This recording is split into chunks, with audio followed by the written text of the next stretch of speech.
Oh yes, Poonam, as promised, top CII voices with us here on CNN News 18. Mr. Chandrajit Banerjee, Director General CII, with us here. Thank you so much for speaking to us, sir. You know, one thing which was being spoken of in the run-up to Nirmala Sitharaman's announcement was nothing like it if this budget accelerates growth. You know, if it ensures deregulation to a certain extent and, of course, decriminalizes initiative. And safe to say, I think we've achieved all of that or at least on the path to.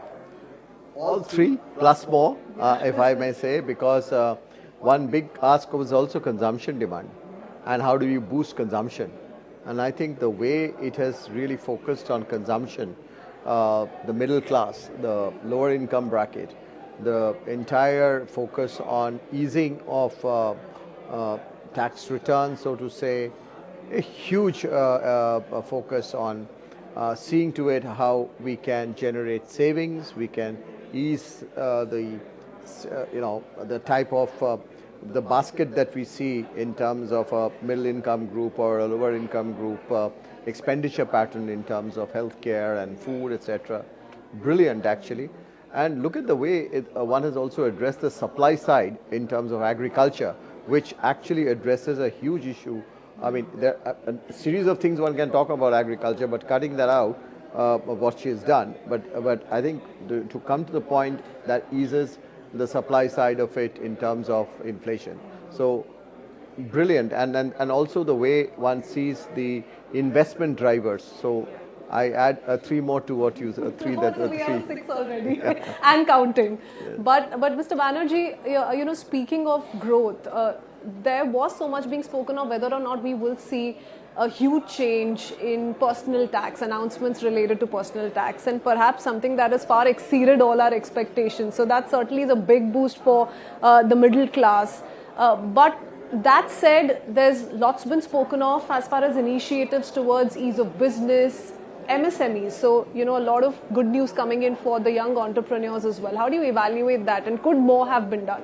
Yeah, so, you know, one of the things, I mean, here also, if you really look at one that,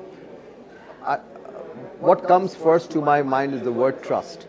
The trust on business, and I think that's a big thing. That's what the FM said, trust first, scrutinize later, when she was speaking in the context So that's a very big booster as far as the small, mid-sized companies are concerned, even large companies, of course.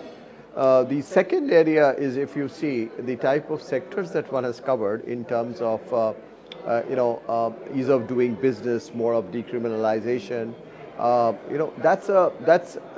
That again shows that the government is willing to do more in terms of making it easier to do business. It is also talked about the indexing of states in terms of which is friendlier in terms of investment destination. And it is also mentioned about that it will look at this entire gamut of regulatory framework and how to ease it. So a huge element of letting not just large but mid-size and small businesses come in.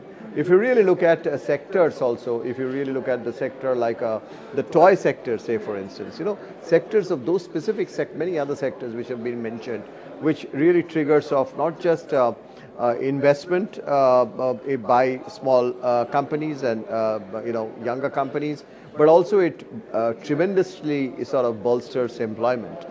So both pretty well covered. Do you sense, Mr. Banerjee, a little bit of a shift from the conventional? You know, we would see huge announcements around infrastructure. So has there been a gradual shift, would you say, or some sort of experimenting, perhaps testing the waters that's being attempted by the government in giving more to the common man, increasing their spending power, giving more to businesses, innovators?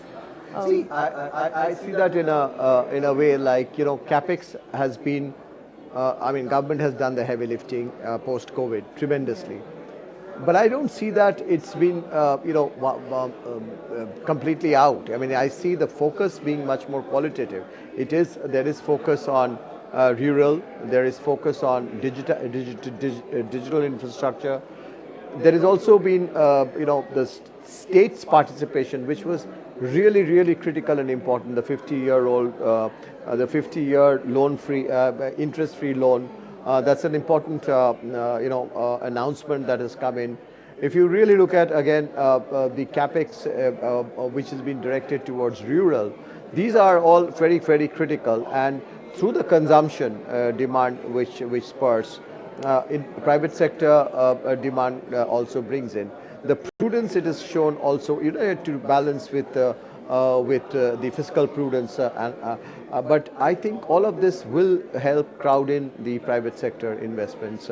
So private sector is not only getting an opportunity to bring in its investment because the opportunities would be more, but it is time for the private sector also to play what it has been said in the economic survey and has been emphasized, rather opportunities being put up in the budget for participation. Also, I think the integration that we're going to see going forward with states is also a key aspect. Perhaps you've not seen so much of focus on this particular coordinated effort in the past budgets. I mean, correct me if I'm wrong, but how do you see that playing out? I think this government has focused a lot on cooperative federalism, comparative federalism earlier too.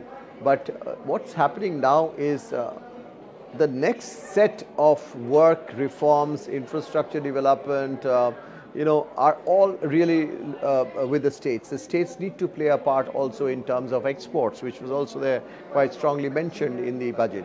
So the role of states is strong, and here the states would have to be folded in. They are being taken along. I mean, but then at the same time, they also need to understand that if they compete on areas, they would also end up being stronger in terms of not only generating employment in their state, but also being a very strong investment destination. Thank you, Mr. Banerjee, for sharing your thoughts. Let's see how this plays out. A very interesting, positive budget overall indeed. Back to the studio.